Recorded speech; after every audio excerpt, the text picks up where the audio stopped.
Chapter 4. The Road Through the Forest. After a few hours, the road began to be rough, and the walking grew so difficult that the Scarecrow often stumbled over the yellow brick, which were very uneven.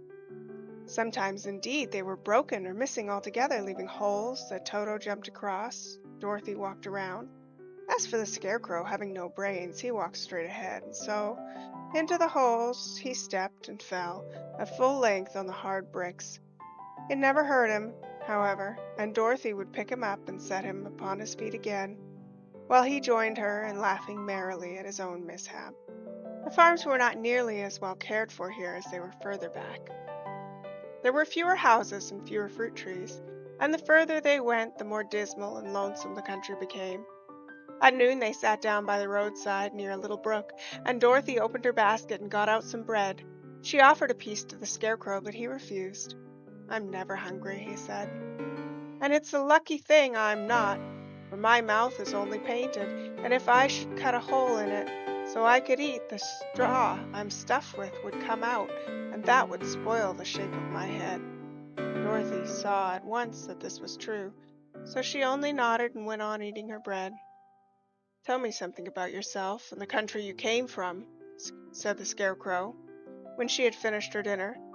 So she told him all about Kansas and how gray everything was there, and how the cyclone had carried her to this queer land of Oz. The Scarecrow listened carefully and said, "I can't understand why you should wish to leave this beautiful country and go back to the dry, gray place you call Kansas." "That's because you have no brains," answered the girl. "No matter how dreary and gray our homes are, we people of flesh and blood would rather live there than in any other country, be it ever so beautiful. There's no place like home." The Scarecrow sighed. "Of course I cannot understand it," he said. "If your head were stuffed with straw like mine, you would probably all live in the beautiful places, and then Kansas would have no people at all. It is fortunate for Kansas that you have brains." "Won't you tell me a story while we're resting?" asked the child.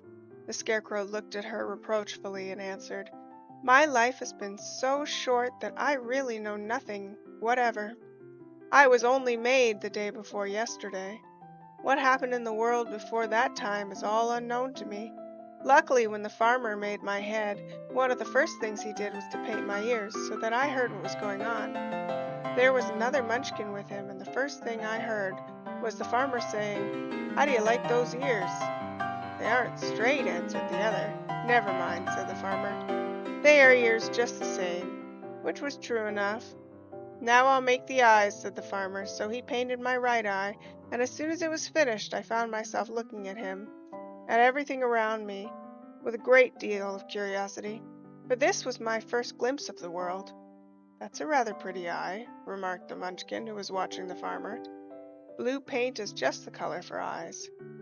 "I think I'll make another a little bigger," said the farmer, and when the second eye was done I could see much better than before. Then he made my nose and my mouth, but I did not speak because at the time I didn't know what a mouth was for. I had the fun of watching them making my body and my arms and my legs, and when they fastened on my head at last I felt very proud, for I thought I was just as good a man as anyone. "This fellow will scare the crows fast enough," said the farmer. "He looks just like a man." "Why, he is a man," said the other, "and I quite agree with him." The farmer carried me under his arm to the cornfield and set me on the tall stick where you found me. He and his friends soon after walked away and left me alone. I did not like to be deserted this way, so I tried to walk after them, but my feet would not touch the ground, and I was forced to stay on that pole. It was a lonely life to lead, for I had nothing to think of, having been made such a little while before. Many crows and other birds flew into the cornfield, but as soon as they saw me they flew away again, thinking I was a Munchkin, and this pleased me and made me feel like I was quite an important person. By and by an old crow flew near me, and after looking at me carefully he perched on my shoulder and said, "I wonder if that farmer thought to fool me in this clumsy manner. Any crow of sense could see that you are only stuffed with straw." And then he hopped down at my feet and ate all the corn he wanted. The other birds, seeing how he was not harmed by me, came to eat the corn too, so in a short time there was a great flock of them about me. I felt sad at this, for it showed I was not such a good scarecrow after all.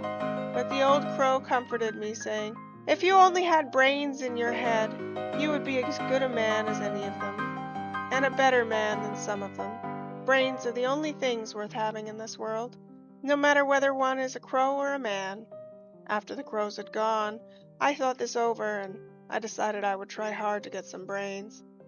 My good luck you came along and pulled me off that stake, and from what you say, I'm sure the Great Oz will give me brains as soon as we get to the Emerald City. "I hope so," said Dorothy earnestly, "since you seem anxious to have them." "Oh, yes, I'm anxious," returned the Scarecrow. "It's such an uncomfortable feeling to know one is a fool." "Well," said the girl, "let us go." And she handed the basket to the Scarecrow. There were no fences at all by the roadside now, and the land was rough and untilled. Towards evening they came to a great forest where the trees grew so big and close together that their branches met over the road of yellow brick. It was almost dark under the trees, for the branches shut out the daylight, but the travelers did not stop and went on into the forest. "If this road goes in, it must come out," said the Scarecrow. "And as the Emerald City is on the other end of this road, we must go wherever it leads us." "Anyone would know that," said Dorothy. "Certainly, and that is why I know it," returned the Scarecrow. "If it required brains to figure it out, I should never have said it." After an hour or so, the light faded away, and they found themselves stumbling along in the darkness. Dorothy could not see at all, but Toto could, for some dogs see very well in the dark, and the Scarecrow declared that he could see as well as by day. So she took hold of his arm and managed to get along fairly well. "If you see any house or any place where we can pass the night," she said, "you must tell me, for it is very uncomfortable walking in the dark." Soon after the Scarecrow stopped. "I see a little cottage at the right of us," he said, "built of logs and branches. Shall we go there?" "Yes, indeed," answered the child. "I am all tired out." So the Scarecrow led her through the trees until they reached the cottage, and Dorothy entered and found a bed of dried leaves in one corner. And she lay down at once, and with Toto beside her, soon fell into a sound sleep. The Scarecrow, who was never tired, stood up in the other corner and waited patiently till morning came.